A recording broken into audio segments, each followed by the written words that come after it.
What up, everyone? Happy Wednesday. Hope everybody's having a great day. I'm headed to the gym right now.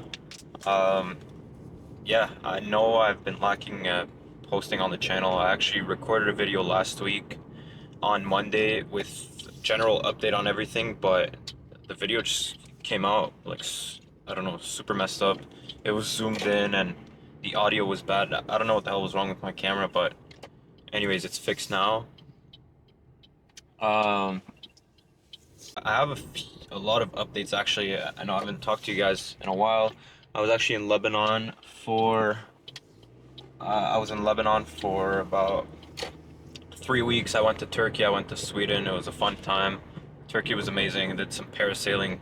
Conquered my fear of heights. It's the first time I do something like that, and since I was young. And yeah, I saw some family. Relaxed. Didn't really pick up the camera at all. Just wanted time off. It's my first time actually taking like 3 full days of not logging into work in a long, long time. So it felt weird but good. Enjoyed my time, and now I'm back on the grind. So last week I came back, caught up with everything. It was a very, very busy week, and then over the weekend I caught a sickness, and then I'm finally okay now. I feel 100%. So yeah, that was unfortunate. But enough yapping about that. Let's talk about the market real quick. So a lot of things have happened. It's been the summer of Rippy. Uh, the market's just been trending up. Don't mind my hair. I slept last night after a shower, and it just looks retarded. So, anyways, um, yeah, the summer of Rippy. So we've just been pumping the whole summer. Every pullback has been about, I think, capped at like 3-4% on SPY. QQQ, I think we got like 6%, or no, 8% down maybe. Uh, yeah, dips have been very shallow. Like I said, um, we've got that breadth thrust uh, from the April lows. That thing only happens once every like 6, 7, 8 years, and it's a powerful trend that lasts about 8 to 14 months, however long it lasts. And I mean, we have all the recipe for it to deliver. And so far, since the April lows, we haven't really had any deep pullback. And a lot of funds are still under allocated to stocks. It's been a lot of chasing, a lot of doubts. At one point, the more we were headed higher, the more the NIAM index dropped, which just shows that people, are just fearful and don't think that we should be keep going up. We should be we should be trending up. So it's good to see. You know, there's not a lot of participation in this rally. It's a pretty hated rally, and a lot of hated assets are trending up. Ethereum, for example, was very hated this whole cycle. So for the last 2, 3 years, it hasn't been doing anything. From the April lows, it's been the leading cryptocurrency and has broken all-time highs this past weekend with now another dip. But nevertheless, Ethereum's headed to, I want to say 7 to 8K USD. I think by the end of the year. So we'll see what happens there. I do think we'll get some price discovery in September. I know September is usually a very bearish month, but I do think that we're kind of front running the September weakness right now. And Bitcoin has dropped below 112K support range. We hit 109, and now we're pretty much hovering at around 112. So either we break that, get back into range, and squeeze everyone out to new all-time highs, is what I think will happen. Sideline September, maybe. I don't know. And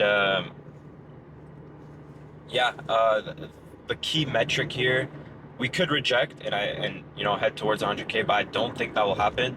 Reason being is because XRP, Solana, and Ethereum, the key three altcoins, large caps, obviously, are holding up very, very strong. So we just need Bitcoin to hold firm and not trend down, and help a little, and we should be seeing price discovery on not Solana because it's very high from all-time high, but Ethereum and XRP very, very soon, which I have a large amount allocated. XRP, I have about 40k USD exposed to it. Ethereum, I have about $17,000 exposed to it. 2x leverage ETH. XXRP, by the way, is 2x leverage. XRP is what I have. I have like 10k exposed to SBET, which is a treasury company for ETH, and then about 10k allocated to BMNR, which is also a treasury company for ETH. So yeah, I'm positioned into major breakouts on those coins.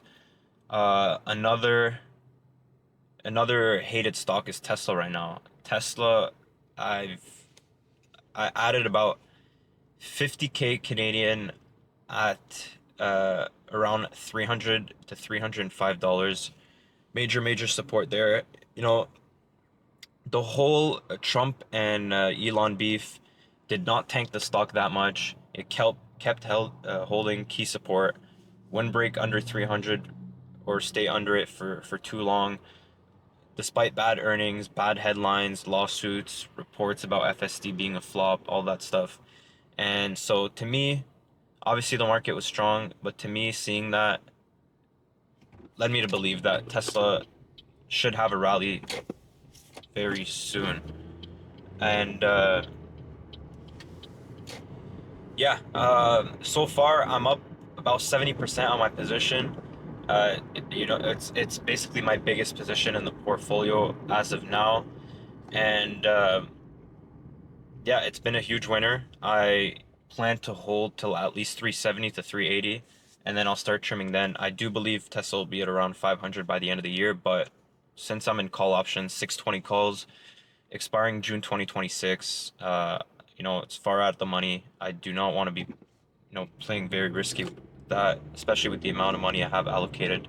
But I do have a lot of confidence in that. I still hold my shares from $100. I will be adding TSLL, which is Tesla 2x leverage on dips, and I'll probably reload some calls sometime in October or something once we get a decent dip in the market, 5% or something like that. So Tesla is one to keep an eye out into end of years. Likewise, with Ethereum. Another one that I have a lot of money in is Tem. Lemonade, I've played. It paid me very well. Affirm as well. All these small caps, IWM breaking out of a huge base. It's been basing for around 2, 3, maybe 4 years now, on the verge of a major breakout. And, with IWM breaking, it'll only help the breadth of the market. Small caps leading is not a bad thing. It's good to see the Max 7 resting and not just carrying the market. So we are near the end game phase of the market. We probably only have like 4 to 6 months left of upside, but it's where you probably make the most amount of money. So you do not want to miss this time. And we're at a key part of the business cycle. So we're finally cutting here into economic growth, which is leading to stagflation probably later on, but we'll see, and we'll talk about that in another video. But another thing that I wanted to talk about is the agency. Everything is going great on that side. We're still onboarding a good amount. We slowed down a bit from our peak a month or two ago, but we're still onboarding a good amount. We're profitable on the front end there, and on the back end, everything is running smoothly since March. We haven't had too many headaches. We're scaling a lot of accounts. Dropshipping is not dead, and our subscription-based model that we're running is doing great. There's a lot of clients that are profitable, and it's good to see. We started this agency. Obviously, we want to make money, but we want to change people's lives. Give them passive income, and just help keep people out financially. Our main source of income obviously is the agency. I obviously trade on my own, but we want to make a lot of people's days, a lot of people's years, and we love changing people's lives. So we're happy to see key results there. the final thing that I want to talk about on before I close out this video is a series that I'm actually going to be starting next month. So I'm thinking of doing. So I've applied to Uber Eats, Instacart, Skip the Dishes, and DoorDash. I got waitlisted on 3 of them and got accepted on Uber Eats. I'm just finalizing the documents now, and I'll be ready for next week. So what I'm planning to do is either 7 days or 14-day challenge where I basically grind out the whole day, 8 to 10 hour shifts of Uber Eats, and hopefully I get another one so I could do 2 in 1 at the same time. But basically I'll rack up the money for all that, just do a YouTube challenge for fun. Let's say I make $100 in a day. Um, I will be going either to the casino or on the casino online and just gambling that hand uh, and trying to double it. So either I make 0 that day and grind it all day for nothing, or um, I just doubled what I make that day. So want to rack up the statistics.